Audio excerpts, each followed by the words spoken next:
All right, it is Early Education Week here in Northeast Louisiana. Joining me this morning to talk all about it is Miss Lynn Clark with the Children's Coalition. How are you doing this morning? Doing great. How's your New Year been so far? Oh, it's been wonderful. We're really excited about next week. Absolutely. Let's dive in. What is Early Education Week exactly? So Early Education Week is where we're celebrating our early educators. And so we're bringing together policymakers within our community, state legislatures, businessmen, basically people who can really make a difference in our early education community. Those are small businessmen as well. Okay, and now this isn't this week, this is next week, correct? It's next week. So on Monday, we're going to be having a number of community members coming together at one of our high-performing centers, which is Little Flower Academy. It is a private event, but what they're going to be doing is touring the center. They'll be reading to the kids, and they'll have a chance to really see what an early education center looks like. Absolutely. Now, I'm looking at pictures here, and these are some very young kids. Why is it so important to have such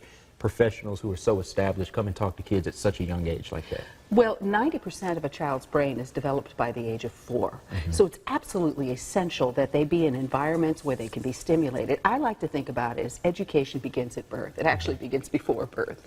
And so it's important as parents that we put them in environments where they're talking, where they're playing, where people are reading to them, so that they can really develop that word base that's going to make them school ready when they get to school. Sure. And let's get into specifics because this is a week-long thing. So what do you guys have lined up for next week?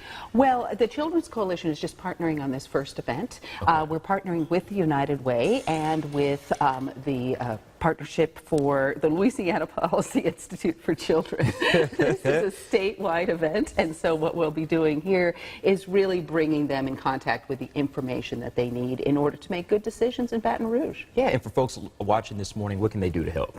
Well, actually, there's nothing you need to do about this event, but what you need to know is the Children's Coalition is always there to connect you to quality child care and education. We're on 117 Hall Street. You can give us a call at 323-8775 or find us on our website at childrenscoalition.org. And so many exciting things happening at the Children's Coalition. You guys have the new building on Hall Street. That's a new location. You guys have been there for a year, and you guys are still doing the community garden, right? Every third. Absolutely. So the garden's been asleep for a couple of months. Right, and it'll because be of the opening. Right. Yes. Although we do have broccoli there.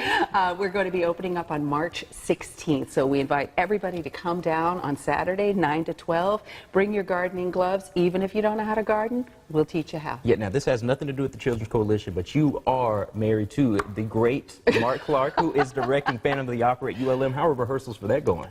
It is amazing. It's keeping them busy, I'm sure. Cast. And let me tell you, tickets are already selling. So if you don't have a ticket, get one, because it's going to sell out. All right, and we look forward to talking to him about that in the coming weeks. Absolutely. Lynn Clark joining me this morning in discussion about Early Education Week. You can find the information on our website later this morning, KNOE.com. But before we get out of here, Good Morning Arklamas would like to wish Austin Moore a very happy 21st birthday.